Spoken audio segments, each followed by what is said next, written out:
주님 안에서 사랑하는 성도 여러분, 9월 26일 화요일 여러분들의 모든 길 가운데 주님과 동행하시는 축복이 있기를 소망합니다. 오늘 우리가 함께 묵상하실 하나님 말씀은 데살로니가전서 1장 4절에서 10절의 말씀입니다. 하나님의 사랑하심을 받은 형제들아, 너희를 택하심을 아노라. 이는 우리 복음이 너희에게 말로만 이른 것이 아니라 또한 능력과 성령과 큰 확신으로 된 것임이라. 우리가 너희 가운데서 너희를 위하여 어떤 사람이 된 것은 너희가 아는 바와 같으니라. 또 너희는 많은 환난 가운데서 성령의 기쁨으로 말씀을 받아 우리와 주를 본받은 자가 되었으니, 그러므로 너희가 마게도냐와 아가야에 있는 모든 믿는 자의 본이 되었느니라. 주의 말씀이 너희에게로부터 마게도냐와 아가야에만 들릴 뿐 아니라 하나님을 향하는 너희 믿음의 소문이 각처에 퍼졌으므로 우리는 아무 말도 할 것이 없노라. 그들이 우리에 대하여 스스로 말하기를 우리가 어떻게 너희 가운데에 들어갔는지와 너희가 어떻게 우상을 버리고 하나님께로 돌아와서 살아계시고 참되신 하나님을 섬기는지와 또 죽은 자들 가운데서 다시 살리신 그의 아들이 하늘로부터 강림하실 것을 너희가 어떻게 기다리는지를 말하니, 이는 장래의 노하심에서 우리를 건지시는 예수시니라. 아멘. 기독교 이단 중 하나인 구원파의 특이한 주장 중 하나는 언제 어디서 어떻게 구원을 받았는지에 대해 말할 수 있어야 한다라는 이야기입니다. 그러나 구원의 역사는 내 이성과 능력으로 이룰 수 있는 것은 아닙니다.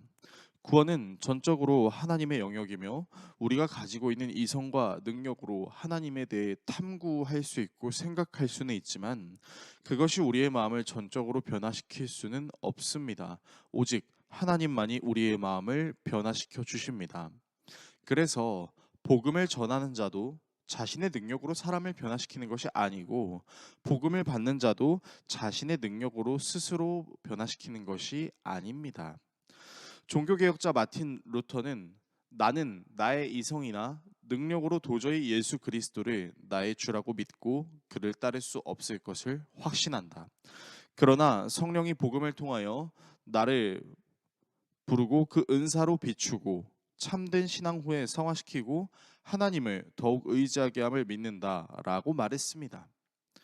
또한 예수는 역사다라는 영화의 주인공인 리 스트로벨 목사님 역시 예수님이 존재하지 않는다는 것을 증명하기 위한 삶을 살던 중 성령의 감화로 인해 무슨 일인지는 명확하게 알 수 없지만 하나님의 살아계심을 믿게 되었다라고 고백하기도 했습니다.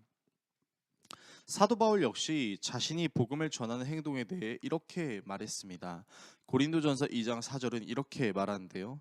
내 말과 내 전도함이 지혜 권하는 말로 하지 아니하고 다만 성령의 나타남과 능력으로 하여. 이러한 모습과 같이 바울은 자신의 동역자들과 함께 데살로니가 교회에 복음을 전할 때에도 그들 자신의 말의 힘으로 전하는 것이 아니라 하나님의 능력 그리고 성령과 그에 대한 확신으로 복음을 전할 수 있었고, 복음을 들은 데살로니가 교회 성도들 역시 성령을 통해 복음을 기뻐할 수 있었다라고 성경은 기록하고 있습니다. 본문 5절에서 6절을 읽겠습니다. 이는 우리 복음이 너희에게 말로만 이른 것이 아니라 또한 능력과 성령과 큰 확신으로 된 것임이라. 우리가 너희 가운데서 너희를 위하여 어떤 사람이 된 것은 너희가 아는 바와 같으니라. 또 너희는 많은 환난 가운데서 성령의 기쁨으로 말씀을 받아 우리와 주를 본받는 자가 되었으니. 성령의 능력으로 복음을 전하고 성령의 능력으로 복음을 받은 모든 사람들을 통해 하나님께서는 하나님의 나라를 더욱 확장시키십니다. 그 방법은 복음을 들은 자의 모습이 사람들에게 널리 퍼져 본이 되게 하는 것입니다. 이전에 가지고 있었던 우상을 섬기는 모습을 완전히 버리게 하고 예수 그리스도를 소망으로 삼은 데살로니가 교회 성도들을 통해 정말로 하나님이 살아계시다는 것이 온전히 드러난 것입니다. 오늘의 말씀을 어떻게 우리의 삶에 적용해야 할까요? 예수님의 형제 야고보는 행함이 없는 믿음은 죽은 믿음이라고 했습니다. 그런데 이 말씀을 잘못 적용하면 믿음과 행함이 다른 것으로, 이원화된 것으로 오해할 수 있습니다. 야고보가 했던 행함이 없는 믿음은 죽은 믿음이라는 말을 정확하게 이해하자면 하나님께서 우리에게 주시는 믿음을 통해 행함이 나올 수 있다라는 것이고, 즉 온전한 믿음이 열매로 나타나는 것이 행함이라고 할 수 있겠습니다. 이 온전한 믿음은 결코 우리의 능력에서만 비롯될 수 있는 것은 아닙니다.